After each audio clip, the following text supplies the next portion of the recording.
मैं सोच रही थी कि मुझे कुछ लोग दिखे तो मैं गाड़ी रुकवाऊं या मैं तब बाहर निकलूं, क्योंकि मैं अकेले सुनसान रास्ते पे गाड़ी रुकवाना नहीं चाहती। और अगर मैं चिल्लाती या हंगामा करती तो पता नहीं उस समय मेरे साथ क्या होता। मैंने पुलिस को सारी चीजें दिखाई।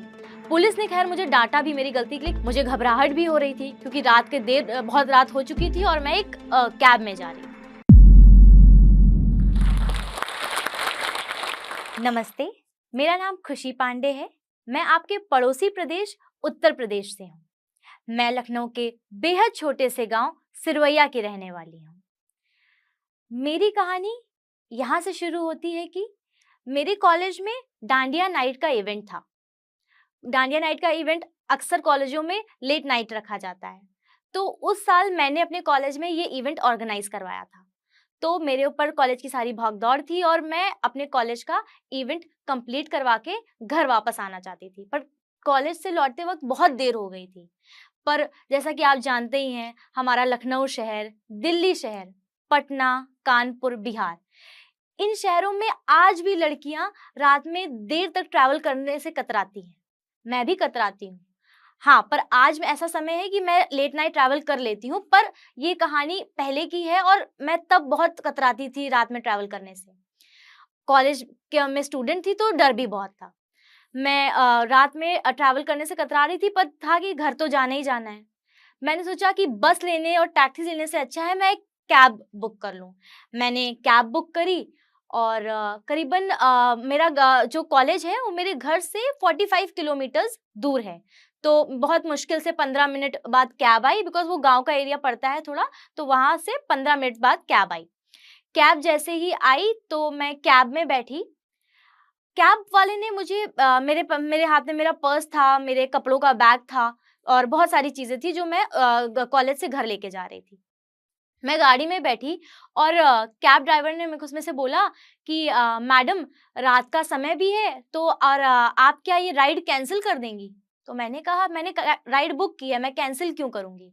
तो उन्होंने मुझसे बोला कि मैडम, जितना पैसा आपको क्या कहते हैं इसमें दिखा रहा है, आप इससे कुछ पैसे मुझे कम दे दीजिएगा, क्योंकि अगर आप इससे चलेंगी तो ये जो क्या कहते हैं कंपनी वाले हैं, ये पूरा पैसा ले लेते हैं और हमें कुछ ही पैसा मिल पाता है, मेरे छोटे-छोटे बच्चे हैं। तो मैंने सोचा ठीक है, ये मुझसे कम पैसे भी लेगा और मुझे पहुँचा भी देगा, तो मैंने कहा ठीक है, मैं राइड कैंसल कर देती हूँ। और राइड कैंसल करके मैं उसके साथ प्राइवेट उस पे चली गई, ड्राइव पे। फिर मैं रास्ते में ही जा रही थी तो पहले तो वो एकदम मुझे ठीक लगा, भला इंसान लगा, पर जैसे ही कुछ दूर मैंने रास्ता तय कर दिया था, बार-बार वो आगे वाले शीशे से मुझे बार-बार पीछे होके देखना, बार-बार पीछे किसी न किसी बहाने से मुड़ के देखना कि मेरे पास सामान क्या-क्या है, मैंने हाथ में क्या ले रखा है, मेरे पास बैग क्या है, मुझे बार अजीब से चेहरे बना के देखना। मुझे ये सारी चीज़ें बहुत ऑकवर्ड सिचुएशन लग रही थी कि मैं समझ में नहीं आता मैं कैसे रिएक्ट करूँ इन सब चीज़ों पे। पर मैंने सोचा रात का समय है और यहाँ सुनसान रास्ता है, मैं इसको बीच जंगल में रोक भी नहीं सकती, अगर रोकूँगी तो मैं जाऊँगी कैसे आगे? तो मैंने कुछ नहीं बोला, मैंने उसको इग्नोर किया और मैं चलती जा रही थी। मुझे घबराहट भी हो रही थी क्योंकि बहुत रात हो चुकी थी और मैं एक कैब में जा रही थी। फिर वो बार-बार मुस्कुराए, बार-बार मुझको पीछे देखे। तो फिर उसने बहुत फ्रेंडली मुझसे एक सवाल पूछा कि मैडम, ये बताइए आप अकेली रहती हैं क्या?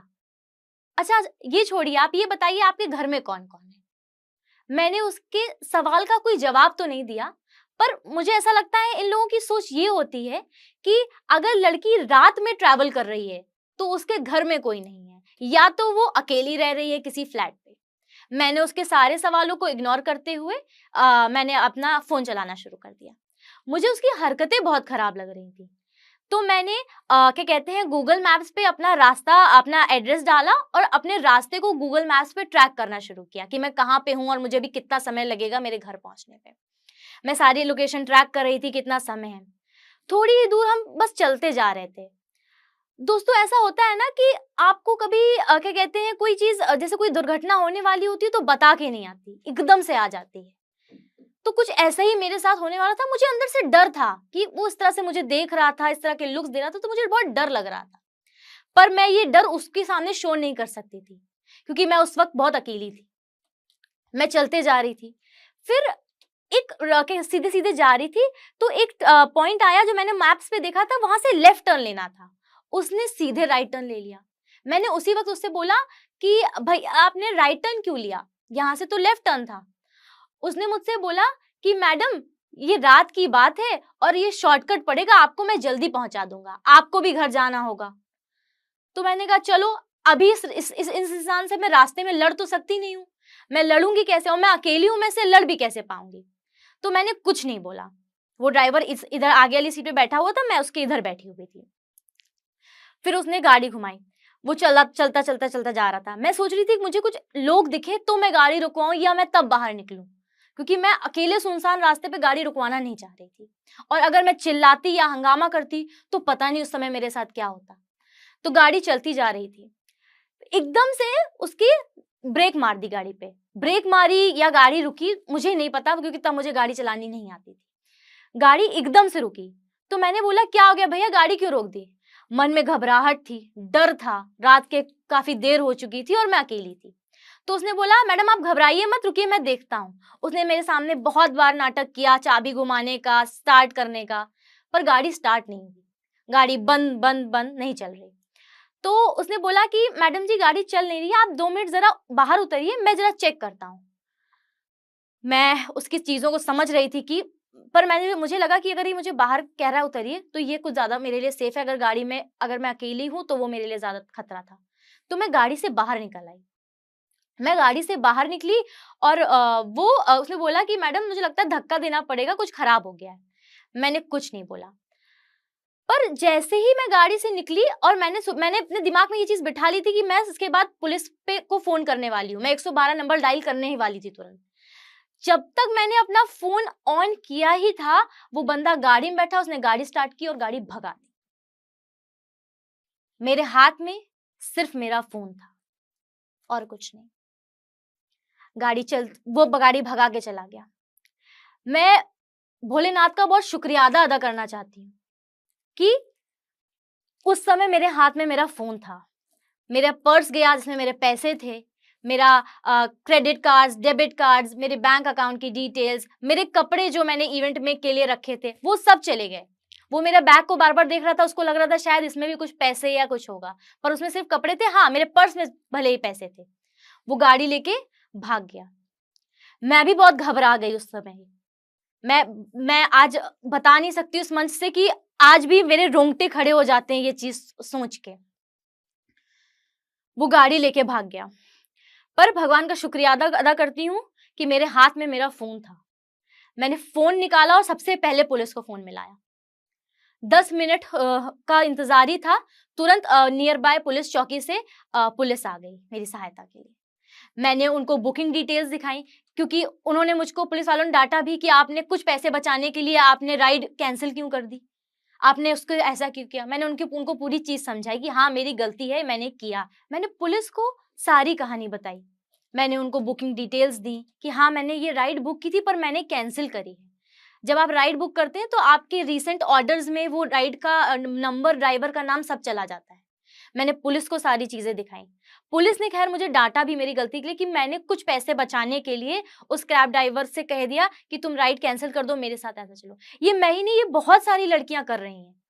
बट पुलिस ने मुझे डांटा और मेरी रिपोर्ट दर्ज करी और मुझे सेफली मेरे घर पहुंचाया। अगर वहां पे पुलिस ना आती तो मेरे लिए बहुत बड़ी दिक्कत का सवाल हो सकता था, बिकॉज रात का अंधेरा था और सुनसान गली थी पूरी। पर यूपी पुलिस आई और उसने मेरी पूरी सहायता करी, मुझे घर तक सुरक्षित पहुंचाया। मैं इस बात से सोचकर बहुत घबरा जाती हूँ आज भी, जब सोचती हूँ कि अगर उस ड्राइवर की नियत पैसे यार उस पे ना छोड़ के मुझ पर होती तो मैं क्या करती। मैं कुछ ना कर पाती, पता नहीं मेरे साथ क्या हुआ होता उस रात, मुझे नहीं अंदाजा इस चीज का। मैंने एक प्रोजेक्ट शुरू किया जिसका नाम है आत्म सुरक्षा। मैं इस प्रोजेक्ट को रन कर रही हूँ यूपी में। इसमें हम लोग वुमेन्स को सेल्फ डिफेंस हैक्स के बारे में बताते हैं। आज मैं कुछ हैक्स आपके साथ भी शेयर करना चाहती हूँ। अगर आप घर से रात में ट्रैवल कर रही हैं, खासकर कैब से कर रही हैं, टैक्सी से कर रही हैं, तो आप जब भी गाड़ी में बैठें तो सबसे पहले अपनी लाइव लोकेशन अपने फैमिली ग्रुप्स पे या आपको जो ट्रस्टवर्दी लगता है आप उस पर शेयर कर दें।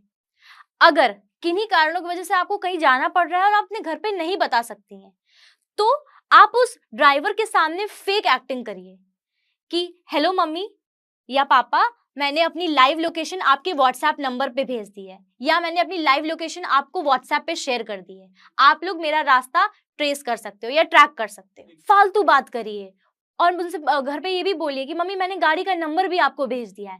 ड्राइवर के मन में डर बस जाएगा आपके साथ कुछ गलत करने से पहले।